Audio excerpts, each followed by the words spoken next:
Okay, well, so the next chapter in the book, which is the expanding way of being, but I think we should talk about the second and third chapter, which is the expanding way of being and the contracting way of being together.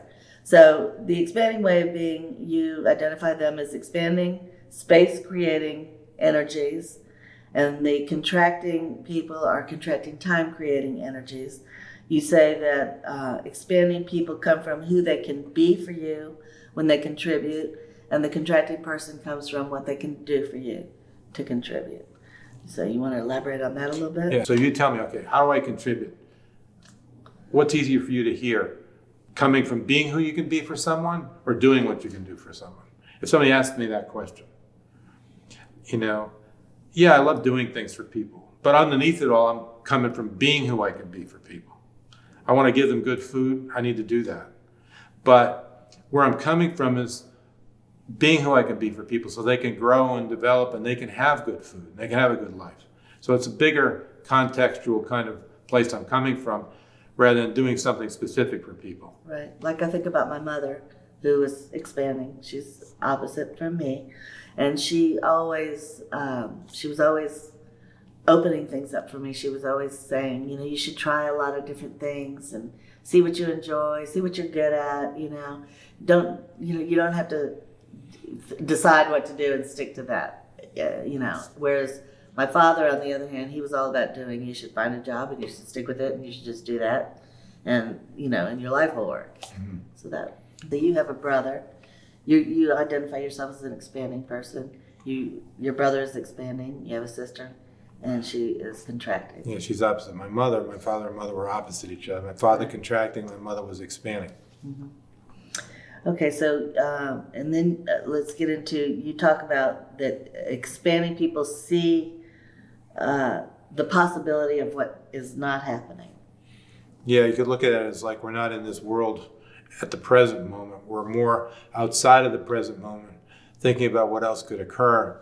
The present moment triggers our thinking about what else could occur. Mm-hmm. So if you tell me this is going on, I'm automatically thinking, well, why isn't that going on? It's kind of like future thinking, right, or about the possibility of what could occur. Mm-hmm. And I have different thoughts. I mean, in one moment I could be thinking that, and then I could be thinking something else. None of that is fixed for me. It's just an opportunity to kind of expand the conversation, open things up for people, give them something else to think about, look at, dream about, whatever. It's just that kind of way of being. Right.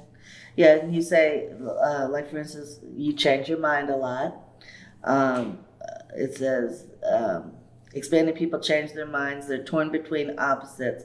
They think in one moment, one thought, and then we'll call that A, and then the next moment, another thought comes in, we'll call that B, and they balance out one another, and then you're left in the question of what to do. Yeah, we keep things open. So the way you keep it open is to go from, I want to do this to, I want to do something different than that, or not that. So you're creating this kind of opening, and we keep it open. So you could look at it as indecision, but it's really keeping it open, keeping the conversation open, keeping it alive. So it doesn't shut down and just become like this kind of absolute, this is the way it's done. We keep opening it up, and then something else can be seen perhaps, you know what I mean, out of that. Mm-hmm. Mm-hmm. I think of the example that I have about that when we built our house in Florida, and I wanted to get a treadmill because that was what I was doing here in Atlanta.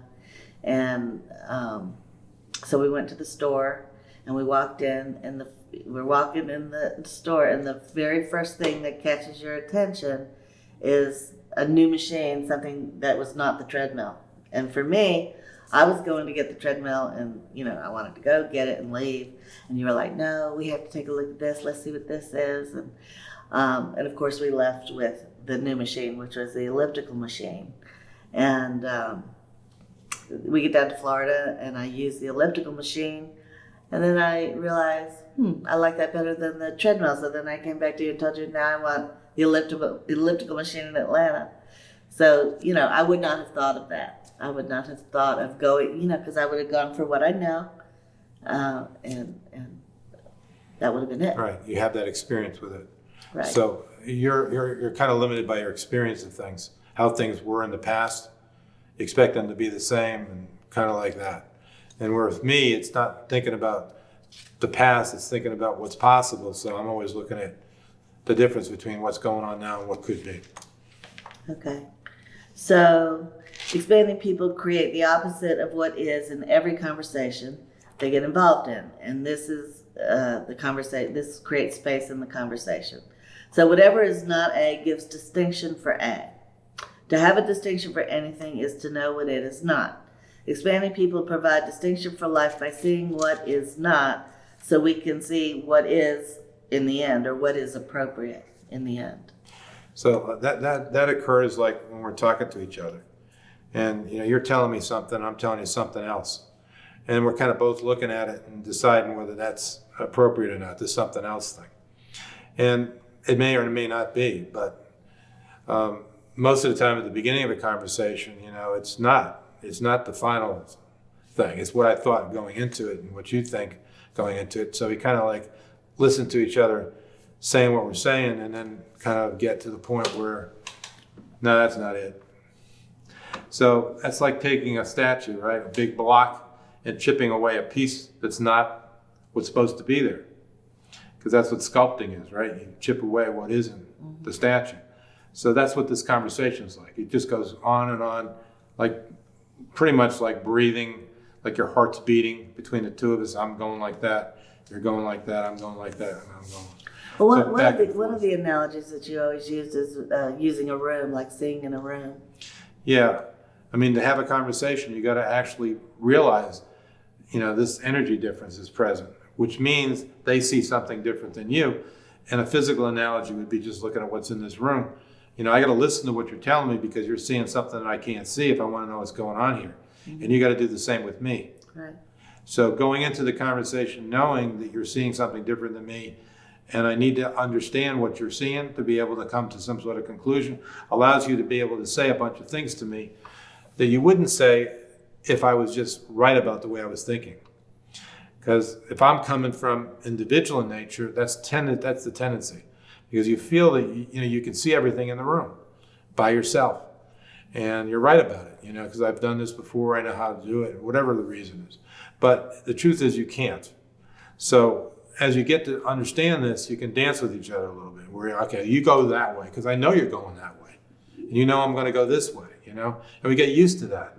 So you step back when I'm going like this, and I step back when you're going like that, so we can actually deal with each other, Mm-hmm. And eventually you can see and say everything you got to say. And then at the end of this thing, you've seen so much in the conversation that isn't what we're really looking for.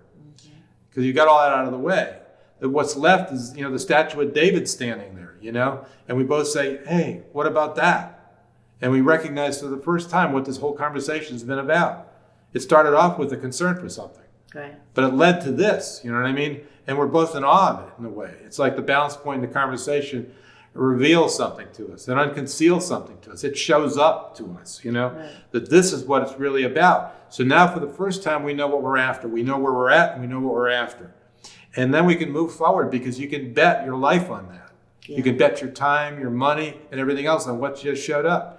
But to be able to do that, you can't come from this person knows more than me, so I need to listen to what they're telling me and go along with it. That's right. You can't go along with another person, even if they're putting a lot of pressure on you. Right. Well, then you don't really participate. And I know that it's not balanced. Right. At the market, well, we've worked together for 33 years.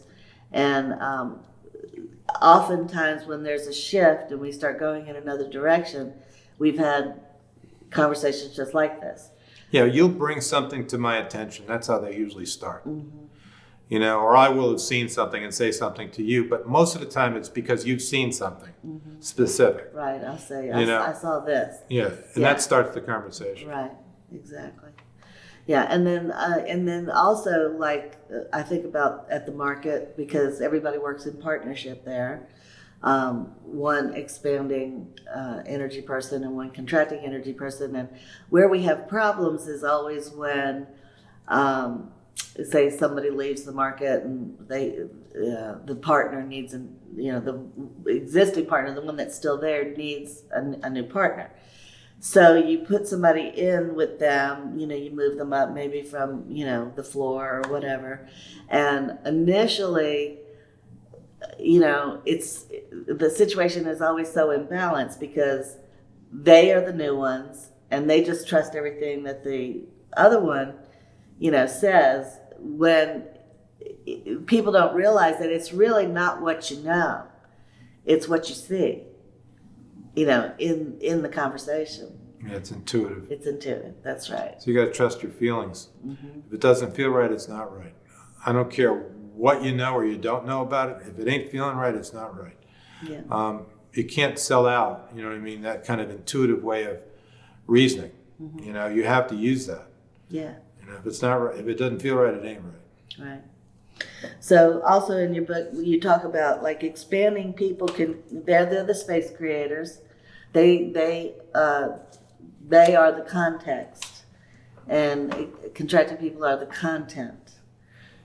Yeah, kind of like that. I mean, if I create a space, you'll fill it. Mm-hmm. Your nature is to fill it. In other words, whatever space you have available. So you create the content, I create the context, I create the space for you to play in, Mm-hmm.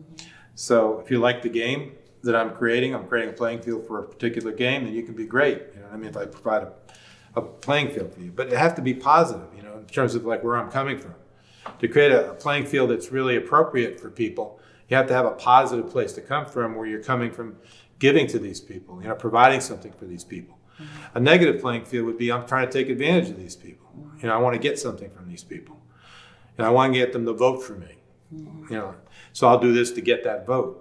That's really a negative playing field. Positive playing field is basically where I was coming from when I started this business in Atlanta. It's really about giving, providing the community with access to fresh food as direct as possible at the lowest cost as possible, the freshest quality product, the highest quality product. Mm-hmm. To provide that service for the community, that's what I did. That's why I called it Yurticab Farmers Market. And I went door to door knocking on people's doors, to ask them, do they want a farmer's market? I was trying to provide this service for them. And really it was about that. It wasn't about anything else because I really cared about fresh food. Right. I really wanted people to have access to fresh food. Right. And that's what drove the whole thing. And that's what makes the market so unique, is that there's this playing field there that actually is a positive playing field for people to participate in. Whether you're working there or shopping there, it really feels it when you walk in the door. Right.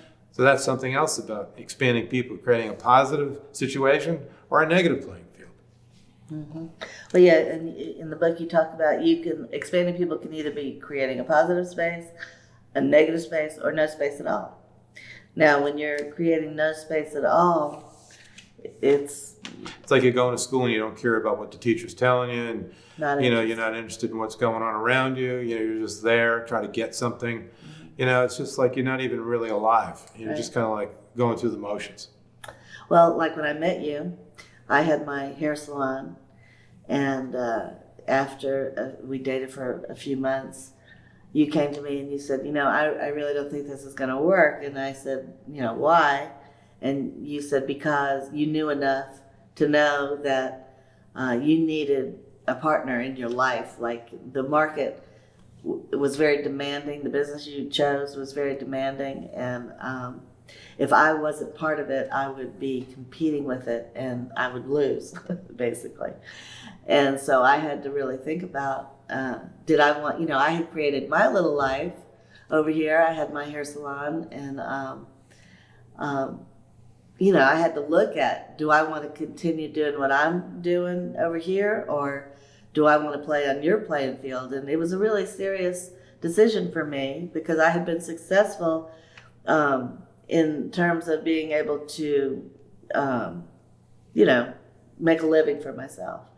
However, I felt that there was something missing for me in my salon. I had worked with 2 other expanding people. I know that now. I didn't know it then, but that provided a certain energy that I really liked and I enjoyed. And when I was out on my own, there was something missing. I didn't know that that's what it was, but I knew something was missing. And I was, at the point where I was actually thinking about going back to work for somebody else. And even though I could, financially take care of myself, and I had, maybe 12 employees. And so I had to think about, your playing field. Your playing field, what was on your field was food and people. And so, it was really a fit because, as far as the food goes, I've always been very interested in food. My mother was an excellent cook. My father was a traveling salesman, and he ate at the best restaurants around, and he really, he loved food too. And I studied food as medicine back in the 70s because I believed that you can cure yourself with food. And so, and then people, being in the hair business, you're intimately involved with every client. And so I thought, well, that's all he has on his playing field is food and people, so I should be able to contribute somewhere. So 33 years later, here we are. That's right. Yeah. Okay. Okay, this is a good one. It says, for expanding people to create a positive space for life to grow and develop, they must see themselves as something other than individual in nature. Yeah.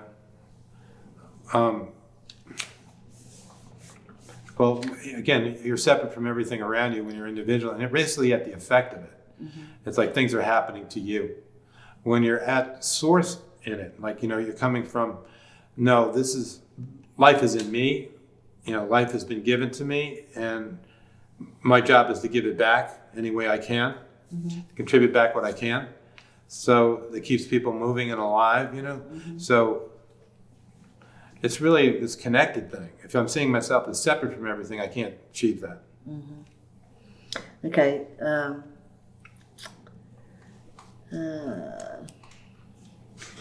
Okay, operating alone ensures that expanding people will expand out of existence given enough time. Yeah, we come up with all kinds of stuff. Like I said, one day we're thinking this, another day we're thinking something else. If we believe what we're thinking, of course, it's not what's going to make the difference. It's just a thought. Mm-hmm. It's just ideas. But if we believe that what we're thinking is real, in other words, then we're in trouble because it's not what's real.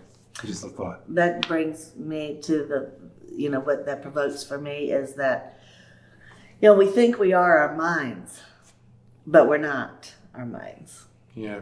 But that's a trap. I mean, I had a picture of myself in my mind that was really, not who I was at all. And we can explain that later when we talk about the family and all the other things, mm-hmm. where that all comes from. But I can tell you, whatever I was thinking about me in particular really wasn't true. Mm-hmm. So, but yet I had it as fact. And I would act appropriately to that. Now, that fact that I had about myself. Mm-hmm. The way I pictured myself in my mind, it would be running me in terms of how I would act and who I would choose to be with and everything else, so that particular way of seeing myself would be continue to be my reality.